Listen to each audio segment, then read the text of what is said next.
Hello, hello les amis, nous voici pour une nouvelle semaine, la semaine numéro 8. Nous démarrons le sabbat. Avant toute chose, j'espère que tu as eu un sabbat béni, que tu as bien pu profiter avec les frères et sœurs, ou bien si jamais tu n'as pas pu te déplacer à l'église, que tu as pu vivre un bon sabbat en famille et que Dieu puisse vraiment être présent dans ton foyer, dans ta vie et que tu puisses le sentir tout près de toi. C'est ça le plus important, c'est que nous puissions sentir cette connexion avec le Seigneur.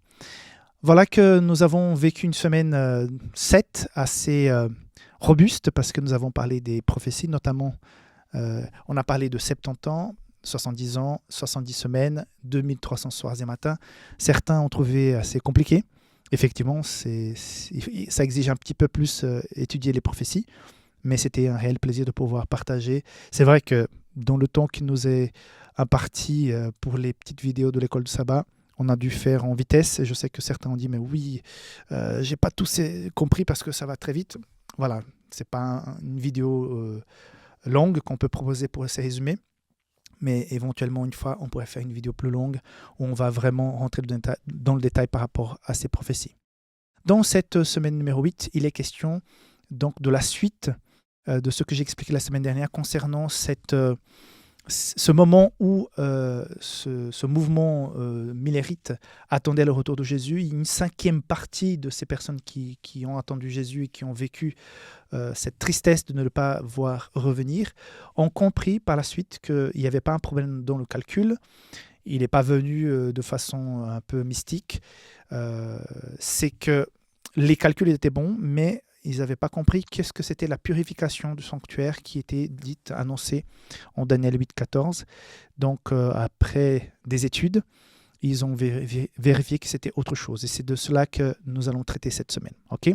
Avant d'entamer la leçon du sabbat, je voudrais te remercier parce que vous êtes nombreux à commenter. On est déjà 900 et quelques dans notre communauté WhatsApp, donc n'oublie pas de te joindre à notre communauté, comme ça tu pourras recevoir non seulement les vidéos de l'école du sabbat plus rapidement, mais des offres. Par exemple, cette semaine, si tu ne vois encore sabbat, donc dimanche, il est encore possible d'aller sur Safeliz Online, publicationadventiste.com, y acheter tout vraiment, vraiment moins cher. Et il y a des paliers, jusqu'à 50 €, il y a un livre gratuit. Si tu achètes 100 €, il y a 2 livres gratuits. 150 €, il y a 3 livres gratuits. Tout dépend d'où tu habites. À partir donc de 150 €, donc la livraison est aussi offerte. Donc c'est le moment de faire des achats si tu veux vraiment nourrir spirituellement toi, ta famille, ou bien offrir à d'autres personnes. Okay? Donc merci beaucoup de nous accompagner dans cette aventure qui est la leçon numéro 8 de cette semaine. Donc sans plus tarder, attaquons donc la leçon du sabbat. Donc les versets mémorisés pour la semaine, ce sont les versets que je prends pour cette leçon du sabbat. C'est Hébreux 8, versets 1 et 2, qui dit ceci.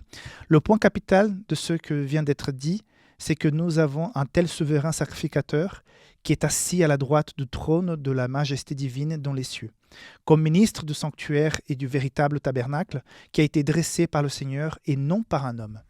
Donc ces deux versets parlent tout simplement de cette suite logique qui est donnée à cette mauvaise expérience de 2300 soirs et matins, quand finalement avec Ira Edson, ils vont, avec cette vision qu'il a, ils vont comprendre qu'ils avaient bien fait leurs calculs, mais que le sanctuaire, la purification du sanctuaire qui était proposée dans Daniel 8,14 n'était pas le retour de Jésus sur cette terre, mais à quelque part, Hébreu parle d'un sanctuaire céleste et que le sanctuaire, le tabernacle qui a été érigé sur la terre, qui a été demandé de la part de Dieu à Moïse, il reflétait selon un modèle qui a été donné à Moïse pour qu'il puisse faire selon ce prototype. Donc, et à ce moment-là, les yeux vont se tourner vers ce sanctuaire céleste et comprendre qu'à partir de la fin des 2300 soirs et matins, Jésus rentre dans un processus de jugement investigatif dans le ciel. Et à partir de là, ce groupe va se souder, il va petit à petit devenir l'église adventiste dans laquelle la plupart de ceux qui regardent cette vidéo est membre. Donc c'est assez intéressant et je le dis encore une fois, ça me réconforte beaucoup que notre église soit le fruit de l'étude de la Bible, d'une prophétie, qui puisse comprendre que nous vivons dans un moment clé, nous vivons dans la fin des temps. À partir de ce moment, on peut dire c'est la fin des temps. Et on peut s'attendre à de voir de plus en plus tous ces signes de Matthieu 24, Luc 21 s'accomplir dans notre société, puisque justement nous sommes arrivés à ce temps de la fin, un temps où il est question aussi de jugement, nous allons voir aussi dans cette semaine. Et comme j'ai prêche assez régulièrement, comme je dis assez souvent pour ceux qui me connaissent, le jugement de Dieu, c'est une très bonne chose. Normalement, on a tous un peu cette crainte, jugement de Dieu, je serai jugé par Dieu, Dieu va me va repasser, va revoir ma vie, va voir les rapports des anges par rapport à ma vie, mes comportements, mes pensées. Et parfois, les gens ont peur de ça. Je crois qu'il faut changer un peu le chip, la puce, et dire non, c'est une très très bonne chose qu'il puisse y avoir un jugement de Dieu et non de l'homme sur moi, sur ma personne, parce que Dieu sera extrêmement juste et extrêmement, on va dire, il va comprendre exactement les tenants et les aboutissants de toutes nos actions et il connaît notre cœur. Et ça, c'est très important. Donc cette semaine, nous allons comprendre que Dieu est tellement bon. Avant même que le péché puisse démarrer et se développer autant, il avait déjà prévu un plan de salut et avec plusieurs étapes, avec des symboles qui nous font comprendre l'intensité de l'amour de Dieu. Et quand on parlera de tabernacle cette semaine, on verra que tous ces rites,